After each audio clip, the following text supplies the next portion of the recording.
Hello, guys. It's Major with anti-Latina.com and sister, we are here with Jessie Wu.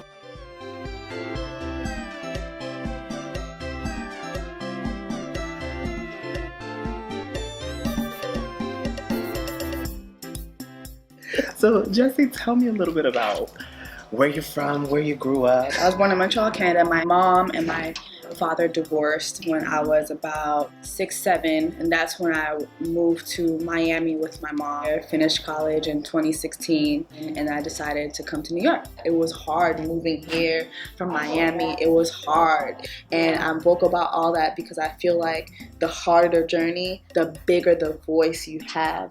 I didn't know where this was gonna go. And there are a lot of male comedic personalities that are Haitian on social media, and that's just been my motivation to represent people that I felt like were underrepresented, and that was girls, Haitian girls like me. It hasn't always been in vogue to be this proud Haitian, right? So when did you decide that, oh, I'm a Haitian and this is what it's gonna be? Well, my mom always instilled to me to be very proud of who I was. Growing up in Miami, we would always get teased a lot for being Haitian. I'm not gonna lie. It was hard. You'd get the jokes about, y'all eat cat. Right. But growing up, I grew up really, really well. And so when I would go to school and I would hear all this stuff, I'm like, Mom, do we eat cat? And she's like, well, when is the last time I cooked cat? Do you see me cooking cat here? You know what I'm saying? So it's like, I never could relate to what people were saying. The older I got, the more I would read, the more I would be in search for who I was about, my heritage. And it just naturally, organically came out in my videos. How do you feel about the relationship between the Dominican Republic and Haiti?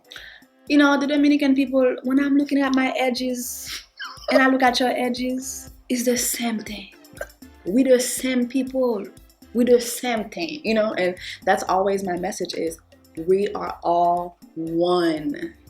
And I think the quicker we realize that and act that way and stand up for each other, the better it will be for all of us in the world.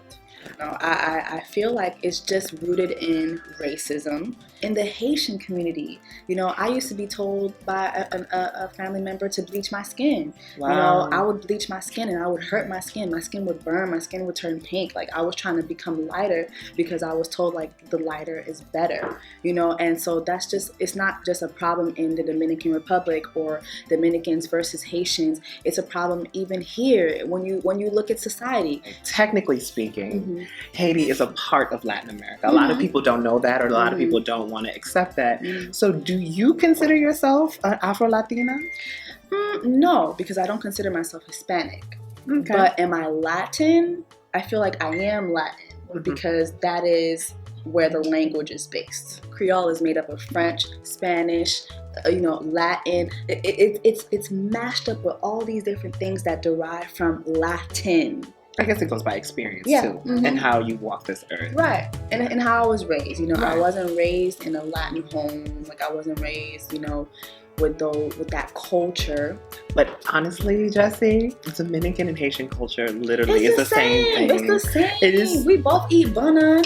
You know what I'm saying? Banan is platanos fritos. So let's switch up the conversation a little bit. I saw this, I think you had an interview where you were talking about how your mom came across your comedic videos. Yeah.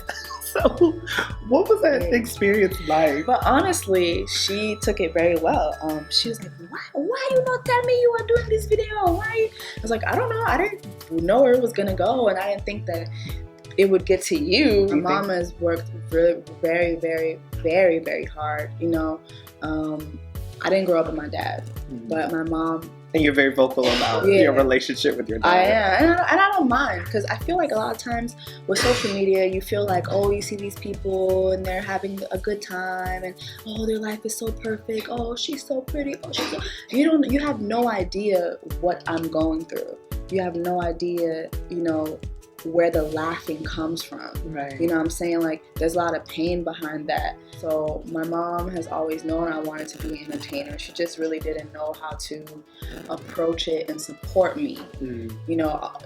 Haitian parents, they just they kind of believe there's like a one track to success. It's like, okay, when are you going to become a doctor? When are you going to become a lawyer? What's going on with pharmacy? Where's the engineering degree? You know what I'm saying? And so for me, my mom knew I was never going to go down that path. Like, I was always trying to figure out what I was going to do as far as entertainment is concerned. Well, thank you so much, Jessica, for talking with us.